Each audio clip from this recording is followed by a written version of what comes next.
What's good, show trying to hear the most woke, no joke, and I'm back at it again with a brand new video, and I'm gonna keep it a Bowberry biscuit. I'm gonna get real on this video. So if you don't like hearing some real, I'm gonna give you 10 seconds to go ahead, get off the video before I get real. Time's up. Colin Kaepernick needs a job, but more importantly than that, Colin Kaepernick deserves a job. Now, you know I had that video about Johnny Manziel, if we should sign him to be a backup for Cam Newton. If you haven't seen that video, you can check it out right here above my head. It's a pretty dope video, I ain't gonna lie to you. And earlier today, Johnny Manziel had a tweet. He said, this will probably cause an uproar, but I'm tired of the Kaepernick versus myself comparisons and anger. Cap is doing amazing things right now, changing lives and donating millions of dollars.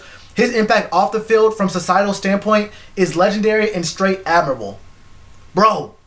First of all, it tells me a lot of things about Johnny Manziel. He's aware of the talk, and he's a pretty self-aware, and he's giving props to Colin Kaepernick, which could hurt his own stock in getting picked up by a team, and by lifting up Colin Kaepernick. Now, I'm not saying that this is what Kaepernick needs. He needs a co-sign from Johnny Manziel, but you know, if there's teams out here trying to think between, like, am I going to pick up Johnny Manziel or Colin Kaepernick, because they kind of have similar, not the same, but similar play styles, then, and if it is saying, well, Johnny Manziel said Kaepernick, and that's like the small push they need to sign Kaepernick, then cool. But that shouldn't be all it is. Put up these stats for me for Colin's career. He's been in the league for 6 years, from 2011 to 2016. We're going to ignore his rookie season with San Francisco, because he only started 3 games. He only played 3 games. But his second season in the league, he started 7, played 13.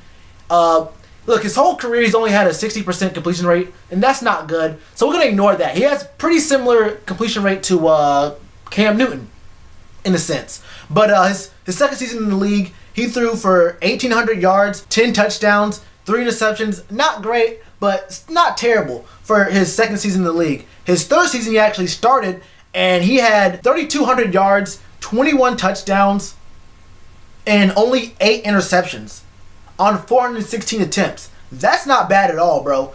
You talk about 2014, he brings it up a little bit more with 3,300, really almost 3,400 yards, 19 touchdowns, 10 interceptions, almost a 2-to-1 ratio for touchdowns to interceptions, and a 60% completion rate. 2015, he only goes for 1,600 yards, but he only plays in 9 games. He only played 9 games in 2015, and he still only had 5 interceptions and 6 touchdowns. That's not really good at all, to be real with you. And then 2016, the infamous 2016 year, when he had 4 interceptions and 16 touchdowns and only 2,200 yards, but he only started 11 games for a trash team. Let's not forget that the Niners were a trash team that year. They were really only good for a few years, but you have to understand, and you have to understand, in 2013, he went 12-4 and smashed all expectations. There was a time in the NFL when we were actually thinking to ourselves, maybe are we seeing the end of the non-mobile pocket presence quarterbacks? Because this is a time it was Cam Newton coming up, Russell Wilson was showing promise, and it was Colin Kaepernick, the 3 horsemen of the mobile quarterback apocalypse. We're like, yo, we might be seeing a new era of quarterbacks right here. These mobile quarterbacks who maybe aren't the most accurate of all time, but they can get it done on the ground and through the air, and they don't make a lot of bad decisions. But and we'd be being disingenuous if we only talk about his passing, because that's only one facet of his game. Colin Kaepernick, I'm not going to go through all the whole years. The stats up right here. Before his career, he has 2,300 rush yards, 13 touchdowns. Like that you can't just not put that into account when you think of a quarterback.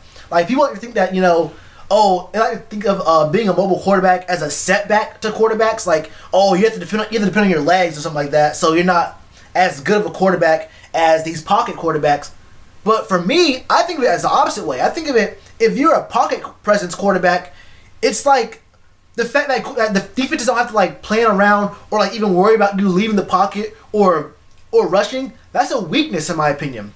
Sure, the rushing quarterbacks could be a little more accurate, but we can't just discount multiple thousands of yards and multiple 10, maybe 20 more touchdowns from mobile quarterbacks that they're getting in addition to their throwing, whereas these pocket slow quarterbacks don't have a chance in hell of getting those kind of yards, those kind of stats on the ground, but we still hold them as if them not rushing is good for them. Like, it's like the fact that they don't rush is like another reason why they're better than rushing quarterbacks. And I think Colin Kaepernick should get a job. I don't know if he should get a job with Carolina.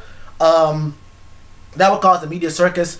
But it would be cool if he was a backup for Cam. But even more important than whether he gets a job in Carolina or where he lands, people are talking about, well, Kaepernick doesn't have the skill anymore to do what he needs to do to be a starting quarterback, let alone a backup quarterback.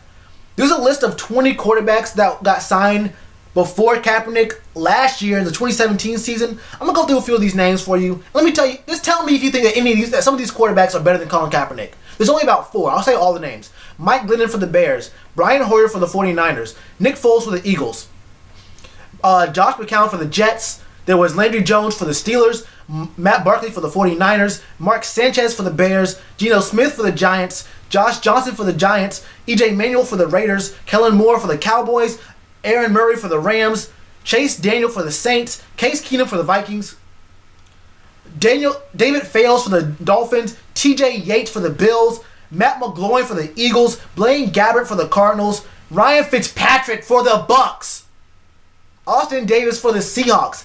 Of those 20 names, there's only 2 or 3 that are actually better than Colin Kaepernick. But y'all don't hear me right now, bro. Y'all don't hear me. Colin Kaepernick's washed. He can't do the job. But Blaine Gabbert can.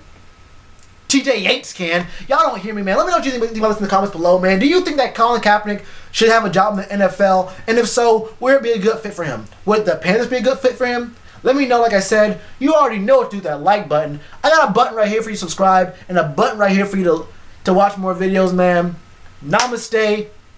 If you're a Colin Kaepernick hater, I don't know what to tell you. I ain't gonna say you one thing or another, but you know what's in your heart, bro. Back before you know it.